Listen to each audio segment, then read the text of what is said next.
모든 것이 풍성한 계절, 또 수확의 계절, 추수의 계절, 가을입니다. 저는 이 10월 한 달 동안 이번 가을에는 이라는 주제로 계속해서 말씀을 전하고 있습니다. 이번 가을에는 기도하게 하소서, 감사하게 하소서, 그리고 지난 주일에는 회복하게 하소서, 그리고 오늘 열매 맺게 하소서라는 제목으로 말씀을 전하고자 합니다.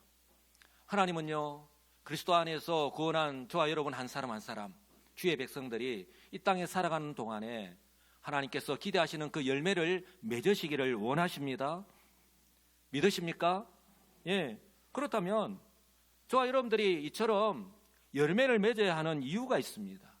바로 예수님께서요, 제자들에게 그 이유를 분명하게 말씀하셨습니다. 오늘 8절인데요, 우리 다 같이 한 목소리를 읽겠습니다.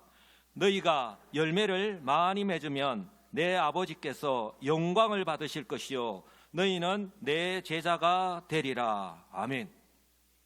그 이유를 두 가지로 우리 예수님께서 말씀합니다. 첫째는 우리를 죄와 사망에서 구원하신 그 하나님께서 영광을 받으시기 때문입니다.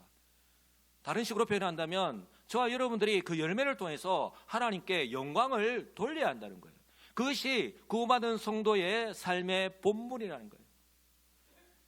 그래서 우리 신앙 고백서인 대교는 문답 소교는 문답 제1문에 보면은 사람의 제일 되는 목적이 무엇입니까? 라고 하는 그 질문에 대한 대답이 하나님을 영화롭게 하는 것과 그를 영원토록 즐거워하는 것이라고 분명하게 말씀을 합니다. 내가 잘 되고 내가 평안하게 잘 사는 것이 인생의 목적이 아니라 하나님을 영화롭게 하는 것, 하나님께 영광을 돌리며 살아가는 것, 그것이 제일 된 목적이라고 하는 사실을 꼭 기억하시기 바랍니다.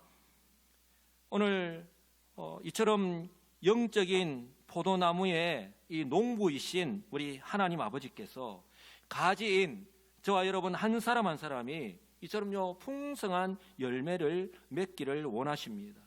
기대하십니다. 왜냐하면요, 그 무엇보다도 이 열매를 통해서 그 농부의 수고를 알 수 있잖아요. 그래서 성경은 이렇게 말씀합니다. 하나님은 지금 또 일하십니다. 우리 예수님도 그랬잖아요. 아버지가 일하시니 나도 일하신다고. 누구를 위해서요? 바로 구원받은 저와 여러분 한 사람 한 사람을 위해서 지금 또 일하고 계심을 믿으시기 바랍니다. 아울러요, 이 열매는 그 나무의 생명력을 나타내 주죠.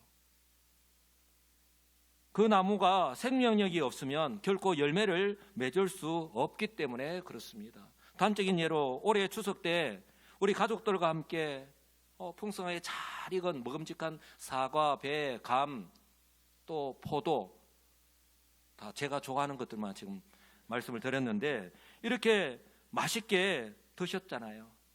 근데 올해의 그 모습이 어땠습니까? 그 어느 때보다 무더웠던 여름철 날씨, 또 많은 비가 내려서 이런 2중 3중의 그 어려움 속에서 우리 농부들이 포기하지 않고 이 나무를 잘 가꾸고 돌보았기 때문에, 그 수고를 알기 때문에 더더욱요 가치가 있고 우리가 감사할 수밖에 없는 것입니다.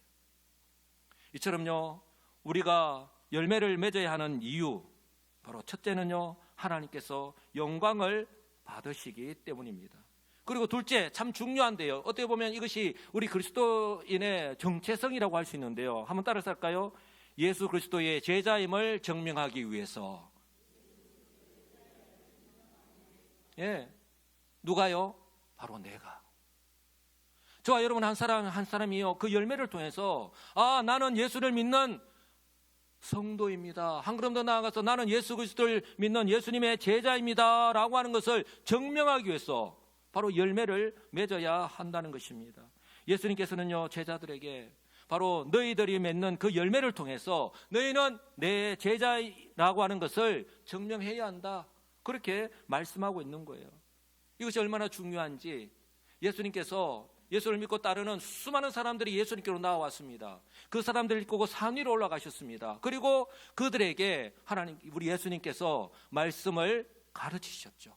그것이 바로 산상수훈입니다. 마태복음 5장에서 7장까지 기록하고 있는데요, 그 말씀을 전하시면서 예수님께서 정말 중요한 말씀을 하셨습니다. 말씀을 마무리하면서 7장 20절에 그들의 열매로 그들을 알리라 라고 말씀하셨습니다.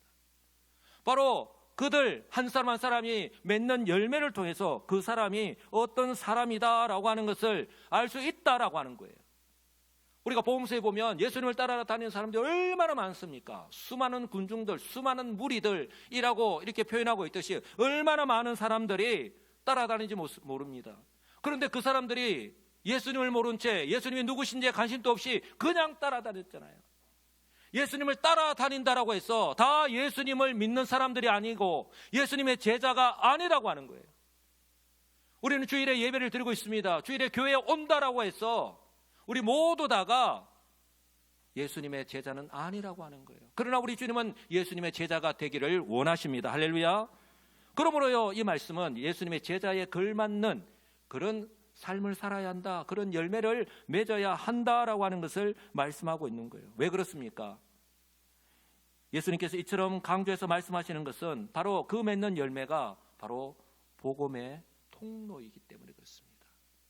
교회의 존재의 이유, 성도의 본분 가운데 하나가 바로 복음을 전하는 것입니다. 하나님께서는 지금 또 이 교회를 통해서 성도 한 사람 한 사람을 통해서 복음을 전하게 하시고 하나님 나라를 확장해 가십니다. 그래서 우리도 매월 셋째 주일에 정교인 전도를 합니다. 우리 전도회 일남전도에서 오남전도회, 일여전도에서 팔여전도께 존재하는 이유, 그리고 복음을 전하는 이유가 바로 여기에 있는 것입니다. 그런데요, 우리가 전하는 그 복음이 바로 복음이 되기 위해서는 바로 우리가 삶을 통해서 그 열매를 통해서 저 사람이 여수 시민교회 성도이구나. 야, 그러면 그렇지. 우리와는 뭔가 달라도 다르더라. 말하는 것이나 행동하는 것이, 살아가는 것이 뭔가 다르더라. 그 삶의 모습을 통해서 확인 가능하다는 거예요. 이처럼 사람들은요, 저와 여러분이 맺는 열매를 통해서 저와 여러분이 어떤 사람인지 바라보고요, 그렇게 평가를 합니다. 그러므로요, 저와 여러분이 지금 현재 성도로 살아가면서 어떤 열매를 맺으면서 살아가는가 정말 중요할 수밖에 없는 거예요. 그렇다면 어떤 열매를 맺어야 할까요? 하나님께서는요, 성도들이 어떤 열매를 맺기를 원하실까요? 사도 바울이요, 우리가 어떤 열매를 맺어야 할지 성경에서 분명하게 말씀합니다. 한번 따라서 할까요? 성령의 열매입니다. 예, 성령의 열매는 예수 그리스도를 믿고서 이제 구원받은 새 사람이 된 성도의 맺어야 될 열매의 처음이자 마지막이라고 할 수 있습니다.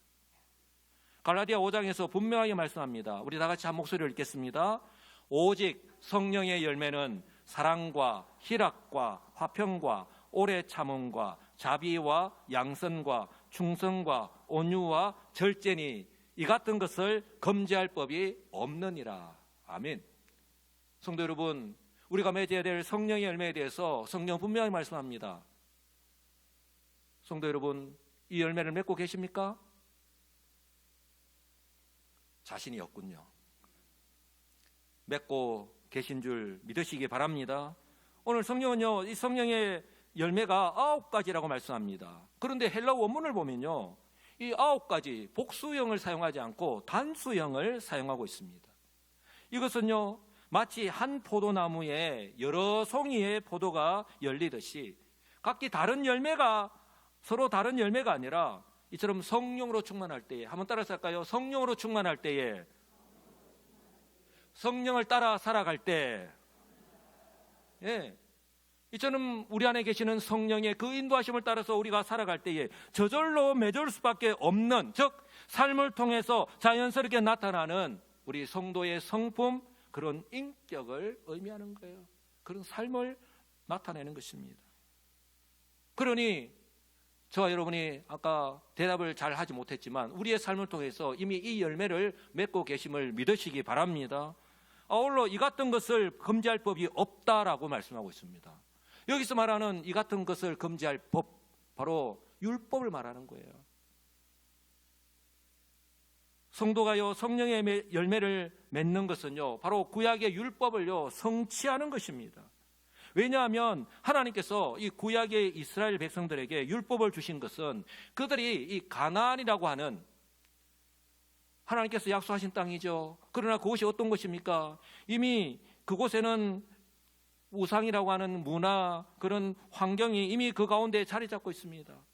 그런 세상, 가나안이라고 하는 그 세상 속에서 오직 하나님을 믿고 오직 하나님의 말씀을 따라 그들과는 다른 구별된 모습으로 살아가기를 원하셨기 때문에 그렇습니다. 그들을 얽매이고 하기 위해서 이 율법을 주신 것이 아니라는 거예요. 다른 식으로 말씀드리면 이 율법을 통해서 그들에게 복 주시기 위해서예요.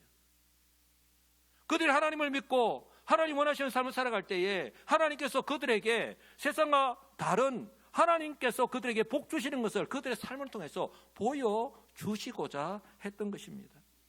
이런 하나님의 뜻이 바로 대속의 십자가를 통해서 이 율법을 성취하신 예수 그리스도, 바로 그 예수 그리스도를 믿고 새 사람이 된 사도 바울은 고린도후서에서 분명히 말씀하죠. 이전 것은 지나갔다고, 새 사람이 되었다고, 심지어 새로운 피조물이 되었다고, 하나님께서 원래의 그 삶의 모습으로 회복시켜 주셨다. 그래서 새로운 피조물이라고까지 말씀하고 있는데, 이처럼 영적인 이스라엘이 된 우리 성도들을 통해서 이런 영적인 열매를 맺으면서 살아가기를 원하시기 때문에 그렇습니다. 성령의 9가지 열매, 저 성령의 열매와 그 의미에 대해서 다시 한 번 더 이렇게 오늘 띄워놓았는데요.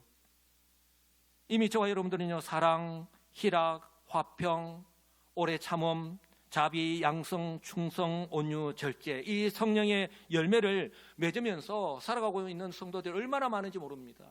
특히요, 우리 교회 안에 있는 성도들 가운데 이 오래 참음의 의미를 한번 보시기 바랍니다. 고난과 역경 속에서도 그 견디는 능력, 나의 힘으로는 감당할 수 없거든요. 내 안에 계시는 그 성령으로 가능한 줄 분명히 믿습니다. 이처럼 내가 살아가는 환경은 아니라 할지라도 이런 열매를 맺고 살아가는 성도들이 얼마나 많은지 모릅니다. 또한요, 이 열매를 맺기 위해서 성령의 은혜를 사모하고 최선에 다해서 노력하는 성도들 또한 얼마나 많은지 모릅니다. 그런데요, 분명히 기억해야 할 것은 저와 여러분의 이 삶을 보시고 이러한 삶의 모습을 보시고 우리 하나님께서 기뻐하실 줄 믿으시기 바랍니다. 우리 예수님께서요, 이 성령의 열매를요, 바로 공생의 사역을 통해서 제자들에게 바로 모범을 보여주셨습니다. 하나님과의 그 관계 속에서 우리 예수님이 언제나 겸손하게 새벽 오이름 미명에 그 사역에 많은 유혹이 있었음에도 불구하고 항상 하나님과의 그 관계를 유지했던 것 우리 너무나도 잘 알고 있습니다. 그런가 하면요, 예수님께서 이스라엘 백성들에게 복음을 전했죠. 그러나 그 이스라엘 백성들은 눈에 보이는 현실의 환경, 눈앞에 보이는 것만 보고 믿고 따르지 않습니까? 그러니 예수님께서 오병이의 기적 같은 것을 행했을 때 그들을 예수님을 왕으로 옹립하려고 했던 것 우리 너무나도 잘 알고 있습니다. 예수님이 털썩 그렇지, 내가 왕이 되어야 되겠다, 이미 왕으로 오셨는데 그들의 손을 잡지 않고 오히려 기도하러 가셨던, 자신에게 맡기신 그 사명이 무엇인지 그 하나님의 때를 기다리시는 예수님의 모습, 하나님과의 관계뿐만 아니라 이처럼 복음을 전해야 하는 그 이스라엘 백성들뿐만 아니라 그런가 하면요, 그 12명의 제자들과의 관계 속에서 예수님은 자신이 맺어야 되는, 맺으면서 살아가는 그 성령의 열매를 보여주셨고, 또한 제자들이 그러한 삶을 살아가기를 원하셨던 것입니다. 이처럼 예수님의 모범은 예수님의 제자들이 바로 성령이 임하시고 난 뒤에 성령으로 충만하여서 그 예수님을 본받아서 이 성령의 열매를 맺으면서 그 사명을 감당하였습니다. 할렐루야. 그러니 우리는요, 눈으로 보고 내가 경험한 것 그 이상을 결코 뛰어넘지 못한다라고 하는 이유가 바로 여기에 있는 거예요. 결코 헛되지 않다는 것입니다. 제자들의 삶을 통해서 성경은 우리에게 분명하게 보여주셨습니다. 그리고 바로 하나님께서는요, 지금 이 시대에 성도들인 저와 여러분이 바로 그 성령의 열매를 맺기를 원하시는 것입니다. 할렐루야. 그런데요, 저와 여러분들이 이런 성령 열매를 맺고 살아가고 있습니다. 또 이 성령 열매를 맺기 위해서 부단히 노력하고 있습니다라고 말씀을 드렸는데, 이처럼 우리 성도들이 맺어야 되는 영적인 열매인 이 성령의 열매와 관련해서 우리 성도들이 잘못 알고 있거나 때로는 오해하고 있는 부분들, 그렇기 때문에 우리 성도들이 성령의 열매를 맺기 위해서 바로 알아야 하는 것들이 있습니다. 그 가운데요, 이 성령의 열매는 신앙의 연수와 상관이 없다는 거예요.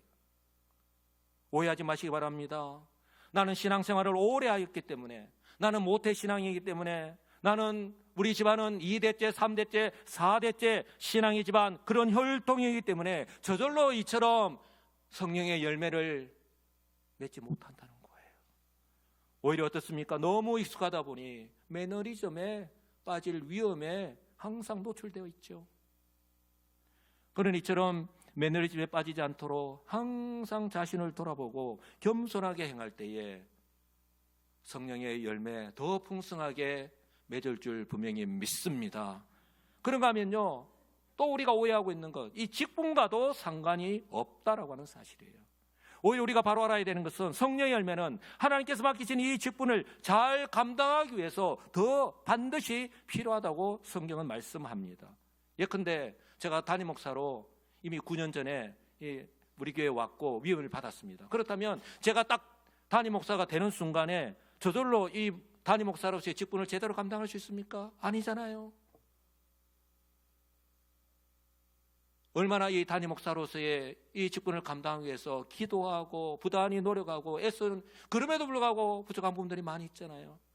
그런가 하면 제가 담임 목사이기 때문에 성령의 열매를 저절로 맺을 수 있는 것이 아니잖아요. 이를 위해서 얼마나 기도합니까?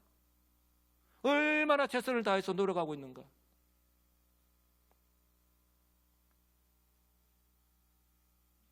이것은요, 교회에 세운 모든 직분자들 역시 마찬가지입니다.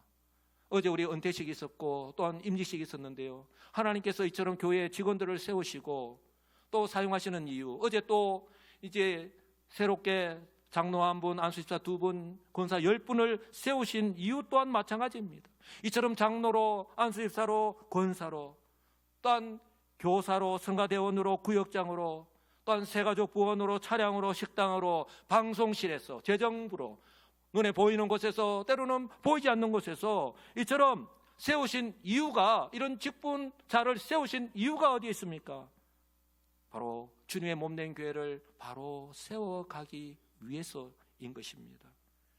그런데요, 이처럼 이 직분의 중함을 알고 그 의미를 바로 알고 우리가 겸손하게 섬길 때에, 왜 우리가 자격이 있어서나 능력이 있어서가 아니라 하나님께서 우리를 충성되이 여기셔서 우리를 신실하게 믿으시고 우리를 세워주셨기 때문에 감사하고 겸손하게 섬길 때에 바로 그런 우리들을 통해서 하나님께서 성령의 열매를 풍성하게 맺어가실 줄 분명히 믿습니다. 그런가 하면 저와 여러분들이 가장 좀 주의해야 될 부분이 아닌가 싶은데요, 바로 신앙의 열심입니다. 자기 열심이에요. 하나님의 열심이 아니라, 하나님께서 나에게 주시는 그 마음이 아니라 바로 자기 열심, 어떻게 보면 우리 스스로도 자기에게 속는 부분이 아닌가 싶어요. 성경을 많이 읽습니다. 누구보다도 열심히 기도합니다. 신앙 훈련도 많이 받았습니다. 그러니까 많이 알고 있고, 그런데 그 성령의 열매를 맺는 것이 아니라는 거예요. 오히려 이런 신앙의 열심이 기준이 되어서, 절대 기준이 되어서, 성경이 아니라 자기의 그런 열심이 기준이 되어서 다른 사람과 비교하고 평가한다면, 다른 사람의 자신의 신앙 성장은 물론이요, 성령의 열매 맺는 것은 물론이고 다른 사람들에게도 영향을 미칠 수밖에 없다는 거예요. 디딤돌이 되는 것이 아니라 오히려 걸림돌이 되고 만다는 것입니다. 사랑하는 성도 여러분, 성도들이 맺어야 할 이 성령의 9가지 열매는요, 그리스도 안에서 이미 저와 여러분들에게 주어졌습니다. 지금도요, 저와 여러분의 삶을 통해서 열매는요 나타나고 있습니다. 저 여러분들이 교회에서 예배를 드리고 또한 우리 성도들 간의 그런 교제를 통해서 나타나고 있습니다. 가정에서, 또한 직장에서, 이웃과의 만남과 교제 속에서 나타나고 있습니다. 예컨대 지금은 경기가 그 어느 때보다 어렵고 힘들잖아요. 직장에서 얼마나 내 누구보다도 일찍 출근을 하고 열심히 최선을 다해서 내가 일하였는데 경기가 어렵다 보니 직급이 올라야 되는데, 봉급이 더 올라야 되는데 오히려 부당한 대우를 받아서 감봉이 되는 경우, 그때 어떻게 해야 됩니까? 에이, 여기밖에 없나라고 내팽개치고 나와야 됩니까? 그때 우리가 맺어야 될 열매가 무엇일까요? 정말 인내의, 오래 참음의 열매, 하나님의 때를 기다리면서. 그런가 하면 우리 교회에서 회의를 합니다. 많은 회의를 합니다. 구역에서 아니면 전도회에서 회의를 하는 목적은 우리 교회를 위해서거든요. 그런데 회의를 하다가 나와 생각이 다르고 의견이 달라서 충돌할 때가 있습니다. 그때 어떻게 해야 될까요?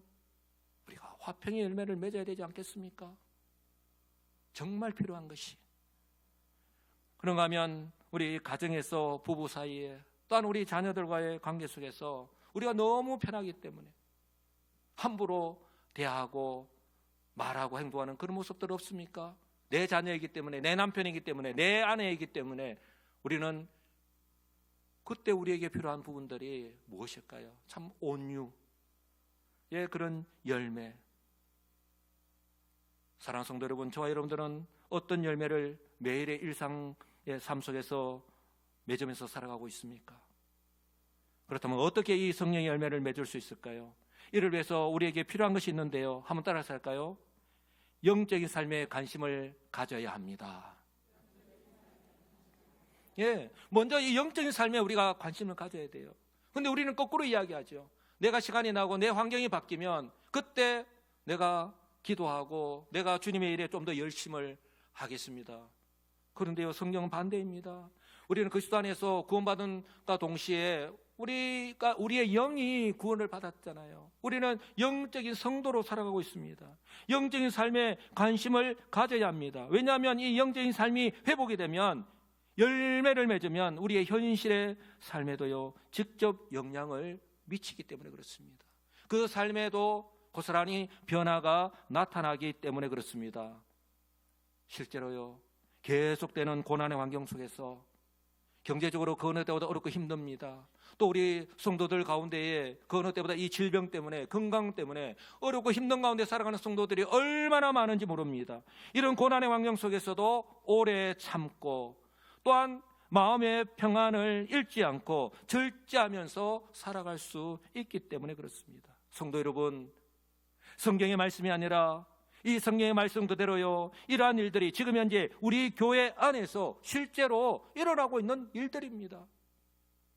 그럼에도 불구하고 우리 성도들이 그 환경 속에서도 감사합니다, 감사합니다라고 그렇게 고백하면서 살아가고 있잖아요. 예수님께서 제자들에게 직접 말씀하셨습니다. 이 열매를 맺기 위해서. 바로 오늘 본문 4절과 5절의 말씀인데요, 우리 다 같이 한 목소리로 읽겠습니다.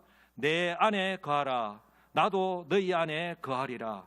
가지가 포도나무에 붙어있지 아니하면 스스로 열매를 맺을 수 없음 같이 너희도 내 안에 있지 아니하면 그러하리라. 나는 포도나무요 너희는 가지라. 그가 내 안에 내가 그 안에 거하면 사람이 열매를 많이 맺나니 나를 떠나서는 너희가 아무것도 할 수 없음이라. 아멘. 분명히 말씀합니다. 첫째는요, 예수 그리스도 안에 거해야 합니다. 예수님께서 분명히 말씀합니다. 내 안에 거하라. 한번 따라서 할까요? 예수님 안에 거해야 합니다.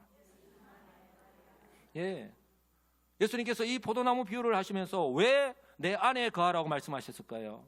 열매는요, 가지가 스스로 맺는 것이 아니라 이 포도나무에 딱 붙어 있을 때에 열매를 맺을 수 있기 때문에 그렇습니다. 왜냐하면 가지는 그 나무에서 생명력을 공급받기 때문에, 영양분과 수분을 공급받아야지만이 바로 자라게 되고 열매를 맺을 수 있기 때문에 그렇습니다. 이처럼요, 가지가 나무에 붙어 있어야지만이 생명을 공급받듯이 우리 전 국민의 필수품이 뭐죠? 전 국민의 필수품, 예, 휴대폰, 스마트폰이잖아요. 요즘 다 최신식 스마트폰 다 가지고 계신데요, 이 스마트폰이 충전기에 꽂혀 있어야지만이 전기를 공급받을 수 있잖아요.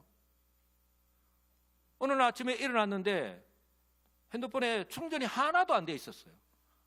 꽂힌 줄 알았는데 꽂혀 있지 않았기 때문에 충전이 하나도 안 된 거예요. 그렇다면 그 스마트폰, 최신식 스마트폰을 사용할 수 있을까요, 없을까요? 스마트폰을 사용할 수 없습니다. 아무리 좋은 최신식의 스마트폰이라 하더라도요, 충전이 되어 있지 않으면 무용지물에 불과합니다. 사용할 수 없습니다.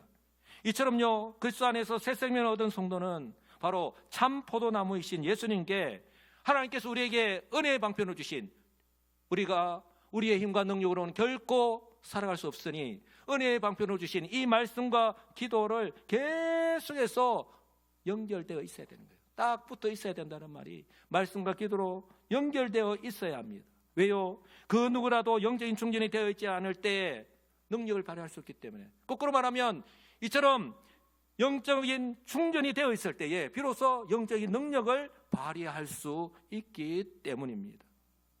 이건 자명한 거예요. 그리고 두 번째는요, 한번 따라서 할까요? 말씀 안에 거해야 합니다. 예, 예수님께서 지금 계속해서 강조하시는 말씀이에요. 3절에서 보면 예수님은 너희는 내가 일러준 말로 이미 깨끗하여졌다라고 말씀합니다. 내가 일러준 말, 성도 여러분, 사람의 말이 아닙니다. 사람의 말은 때로는 우리를 혹하게 하고 우리를 속입니다. 그 길이 진리의 길인 줄 알고 따라갔다가 잘못된 구렁텅이로 빠져서 인생이 망가진 경우가 얼마나 많습니까? 사람의 말이 아닙니다. 내가 일러준 말, 우리 예수님의 말씀입니다. 예수님 말씀은 생명의 말씀이고 구원의 말씀이기 때문입니다. 할렐루야. 그런가 하면 7절에서는요, 너희가 내 안에 거하고 내 말이 너희 안에 거하면 이라고 말씀합니다. 성도 여러분, 우리 안에요, 이 예수님께서 하신 말씀이 내 안에 거할 때에, 내 안에 자리 잡고 있을 때에, 변함없이 자리 잡고 있을 때에 열매 맺는 것을 방해하는 모든 것으로부터 자유로울 수 있기 때문에 그렇습니다. 저와 여러분들이 어떤 세상의 유혹들, 그런 죄의 유혹들로부터 자유로울 수가 없잖아요. 그런데 연약한 우리들의 모습으로서는 그 유혹에 쉽게 넘어가고 또 죄를 지었습니다 라고 하나님 앞에 그렇게 회개할 수밖에 없는 연약한 존재잖아요. 그러나 예수님의 이 말씀이 우리의 마음 가운데 자리 잡고 있으면 성령께서 그 말씀을 생각나게 해주시잖아요. 그 말씀의 능력이 우리를 지켜주시잖아요. 바로 예수님께서 반복적으로 말씀하시고 강조하시는 것이 바로 그래서 안에 거하라라고 하는 거예요. 내 안에 거하라고 말씀하시고 말씀 안에 거하라고 말씀하는 것이 바로 그 이유입니다.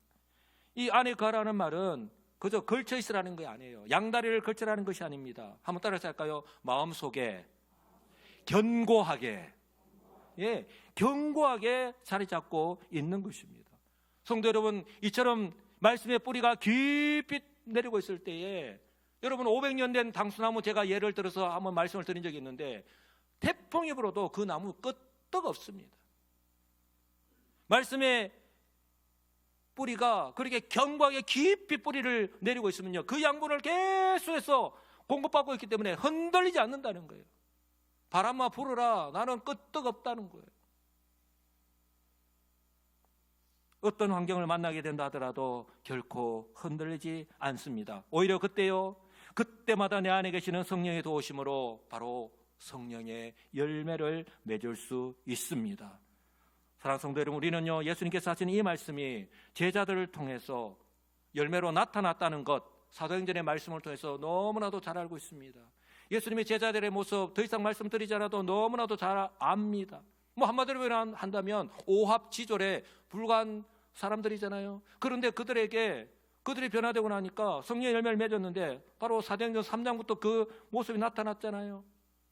베드로와 요한이 성전 미문에 앉아있는 그 안전뱅이, 내게 있는 것으로 네게 주노니 나사렛 예수 그리스도의 이름으로 일어나 걸어라 선포했습니다. 그리고 손을 잡아 일으켰습니다. 그때 그 발과 발목에 힘이 생겼다. 자신의 능력이 아니잖아요. 그들을 통해서 우리 하나님께서 역사하신 거잖아요. 그런 성령의 열매를 맺는 거예요. 그러고 하면 사도 베드로 산헤드린 공회 앞에 섰습니다. 떨리고 떨릴 수밖에 없을 텐데 오히려 그 수많은 자기를 노려보는 그들을 향해서 오히려 복음을 전할 기회를, 담대하게 복음을 전하는, 예수 외에는 구원할 자가 없다라고 담대하게 선포하는 베드로의 모습으로 변화되었잖아요. 십자가의 죽으심을 앞둔 예수님께서 이처럼 이후에 제자들에게 있어서 가장 중요한 것이기 때문에 제자들과요 마지막 식사를 하시면서 이처럼 그들이 맺어야 될 열매에 대해서 말씀하고 계신 것입니다. 왜요? 제자들은 이제 홀로 서기를 해야 합니다. 제자들이 볼 때에 얼마나 연약합니까? 우리 예수님 볼 때 제자들이 얼마나 연약합니까? 우리 예수님은 제자들이 얼마나 연약한지 너무나도 잘 알고 있습니다. 그 제자들의 모습, 굳이 말씀을 드린다면 제자 가운데 하나인 가룟 유다는 돈에 눈이 멀었어. 그 마음속에 욕심이 가득 차서 결국 그 스승인 예수님을 배반하고 말잖아요. 그런가 하면 수제자 베드로는 예수님께서 붙잡히실 때에 모른다고 부인하였습니다. 그것도 3번씩이나. 다른 제자들은 예수님께서 붙잡으실 때에 그러마 나 살려라 하고 다 순식간에 도망가 버리고 말았습니다. 오직 자신의 안위를 위해서. 제자들임에도 불구하고 지금 현재 그들 안에는 예수님이 없는 거예요.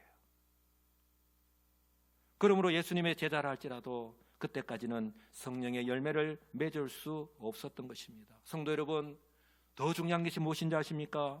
이런 제자들임에도 불구하고 이런 제자들의 모습을 잘 아시는 우리 예수님께서 그럼에도 불구하고 그 제자들을 믿었습니다.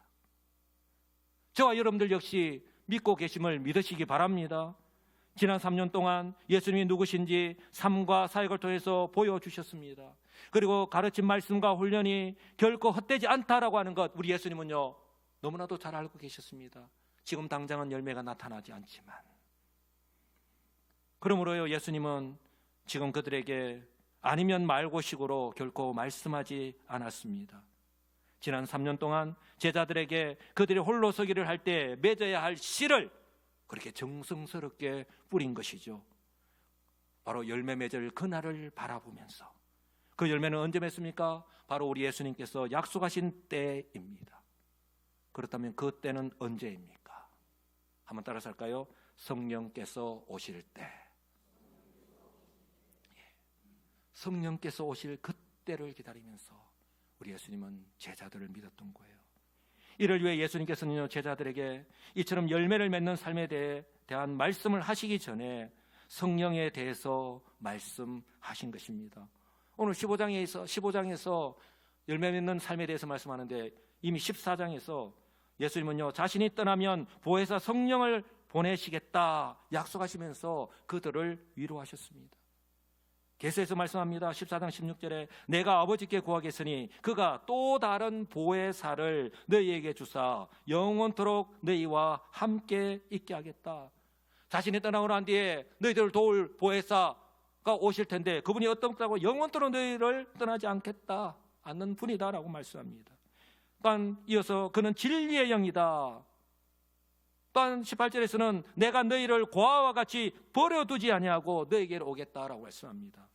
사랑하는 성도 여러분, 예수님은 제자들 곁을 떠나시지만 성령은 그들을 떠나지 않으십니다. 그들은요 결코 고아가 아닙니다. 왜요? 성령으로 언제나 제자들과 함께 하시기 때문입니다. 성도 여러분, 예수님은요 두려워하는 제자들에게 그러니 내가 떠나더라도 염려하지 말고 보내신 성령, 그 성령의 인도하심을 따라서 맡기신 사역을 감당하면 된다라고 그들을 위로하고 격려하는 거예요. 이처럼 성령에 대한 말씀은요 15장에 이 열매 맺는 삶에 대해서 말씀하고 난 뒤에 또 하셨는데요 16장에도 계시에서 이 성령에 대해서 말씀합니다. 심지어 이렇게까지 말씀하셨습니다. 7절과 8절인데요 내가 떠나가는 것이 너희에게 유익이라. 내가 떠나가지 아니하면 보혜사가 너희에게로 오시지 아니할 것이요 가면 내가 그를 너희에게로 보내리니 그가 와서 죄에 대해서 의에 대해서 심판에 대해서 세상을 책망하실 것이다라고 분명하게 말씀합니다. 사랑하는 성도 여러분, 예수님은요 성령이 제자들에게 그리고 제자들의 사역에 제자들의 그 열매 맺는 삶을 살아가는데 반드시 필요하다고 거듭 강조해서 말씀합니다. 좀 심하게 말씀을 드리면 성령의 도우심이 없이는 그들 스스로는 제자의 사역은 물론이고 우리 예수님께서 원하시고 기대하시는 열매 또한 맺을 수 없다라고 하는 것을 분명하게 말씀하고 있는 거예요. 이것은 저와 여러분들 역시 마찬가지입니다.